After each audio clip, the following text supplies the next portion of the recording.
Buku Harian Santa Faustina, catatan nomor 20. Tidak lama kemudian aku jatuh sakit. Mother superior yang penuh cinta mengirimku bersama 2 orang suster lain untuk beristirahat di Skolimau, tidak jauh dari Warsawa.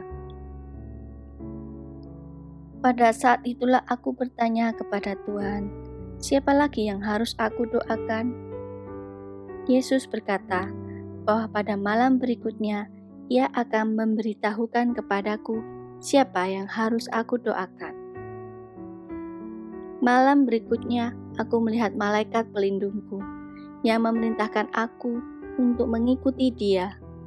Dalam sekejap aku berada di tempat berkabut yang penuh dengan api, di mana ada satu himpunan besar jiwa yang sedang menderita.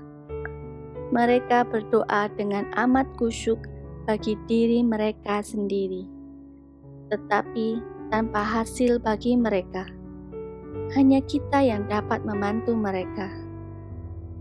Nyala yang membakar mereka sama sekali tidak menyentuhku.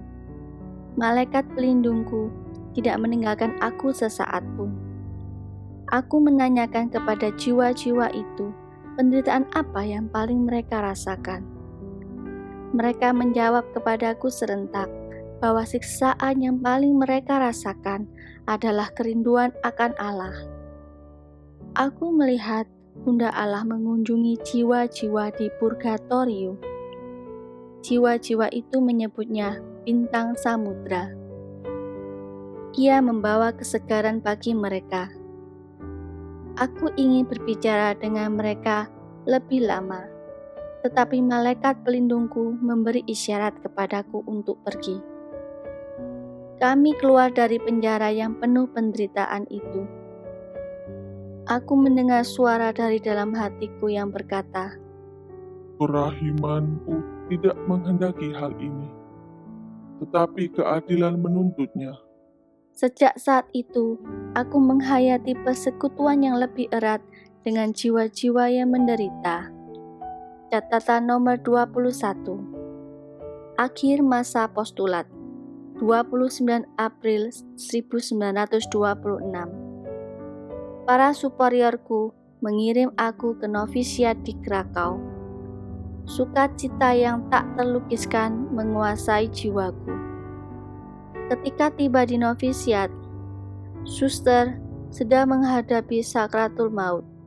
Beberapa hari kemudian, ia datang kepadaku dan meminta supaya aku pergi kepada mother pembimbing para novis dan mengatakan kepadanya agar ia meminta kepada bapak pengakuannya, yaitu Father Rospon, untuk mempersembahkan baginya 1 misa dan 3 doa anak panah.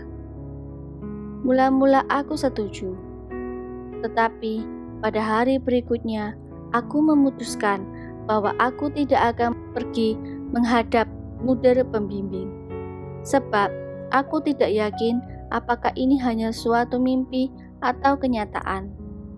Maka aku tidak pergi. Pada malam berikutnya, hal yang sama berulang dengan lebih jelas. Aku tidak ragu-ragu lagi.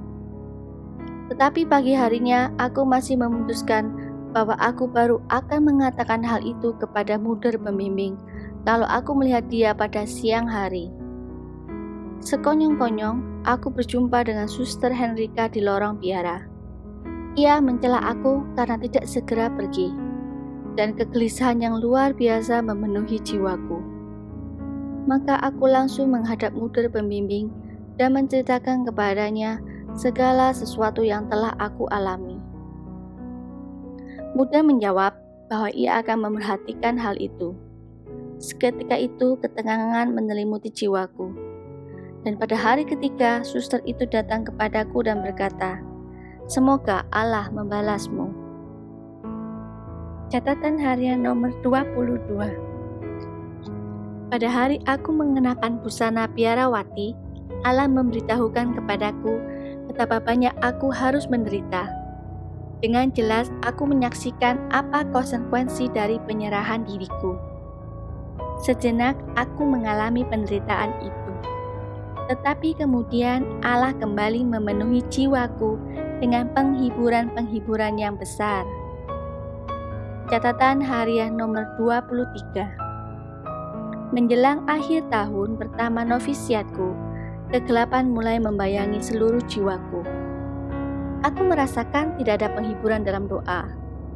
Untuk dapat bermeditasi, aku harus berusaha sekuat tenaga. Ketakutan mulai melanda hatiku. Semakin dalam aku merenungi diriku, semakin aku tidak menemukan apa-apa selain kesedihan yang mencekam. Aku pun dapat melihat dengan jelas kekudusan Allah yang aku. Aku tidak berani mengangkat mataku kepadanya, tetapi merebahkan diriku ke tanah, ke bawah kakinya, dan memohon belas kasih-Nya. Hampir 6 bulan jiwaku berada dalam keadaan seperti ini. Di saat-saat yang sulit ini, Muder pembimbing kami yang terkasih membesarkan hatiku. Tetapi semakin hari penderitaan semakin berat. Tahun kedua novisiatku sudah semakin dekat. Setiap kali merenungkan bahwa aku harus mengikrarkan gaul-gaulku, jiwaku merasa ngeri. Aku tidak dapat memahami apa yang sedang aku baca. Aku tidak dapat bermeditasi. Aku merasa bahwa doa-doa aku tidak berkenan di hati Allah. Aku merasa bahwa dengan menghampiri sakramen-sakramen kudus, aku bahkan semakin mendukakan Allah. Tetapi, kendati semua itu, Bapa pengakuanku tidak mengizinkan aku melewatkan satu komuni kudus pun. Allah sedang bekerja dengan sangat aneh di dalam jiwaku. Aku tidak memahami sama sekali tentang apa yang dikatakan Bapa pengakuanku kepadaku. Kebenaran-kebenaran iman yang sederhana pun menjadi sulit aku mengerti. Jiwaku sangat sedih, tidak mampu menemukan penghiburan dimanapun. Pada titik tertentu, muncul dalam hatiku kesan yang amat kuat bahwa aku ditolak oleh Allah. Pemikiran yang mengerikan ini sangat menusuk hatiku. Di tengah-tengah penderitaan itu, jiwaku mulai mengalami sakratul maut. Aku ingin mati, tapi tidak bisa.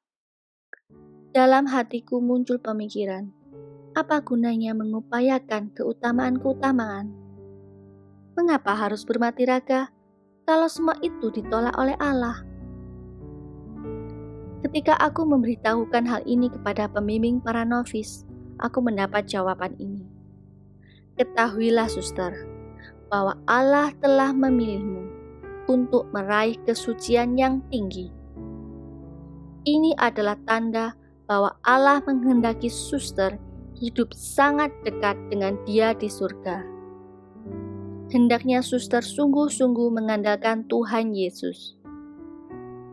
Pemikiran mengerikan bahwa telah ditolak oleh Allah sungguh merupakan siksaan yang diderita oleh orang terkutuk. Aku berlari kepada luka-luka Yesus dan mengulangi kata-kata penyerahanku. Tetapi kata-kata itu menimbulkan siksaan yang semakin menyakitkan dalam diriku. Aku pergi ke hadapan sakramen Maha Kudus dan aku mulai berbicara kepada Yesus. Yesus, Engkau berkata bahwa lebih mudah seorang ibu melupakan bayinya daripada Allah melupakan ciptaannya. Dan kalaupun ada ibu yang dapat melupakan bayinya, aku, Allah, tidak pernah akan melupakan ciptaanku.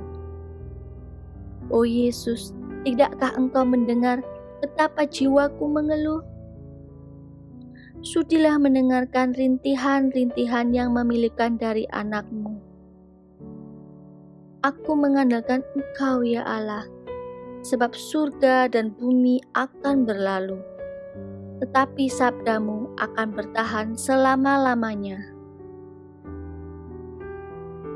Tetapi aku tetap tidak menemukan saat kelegaan.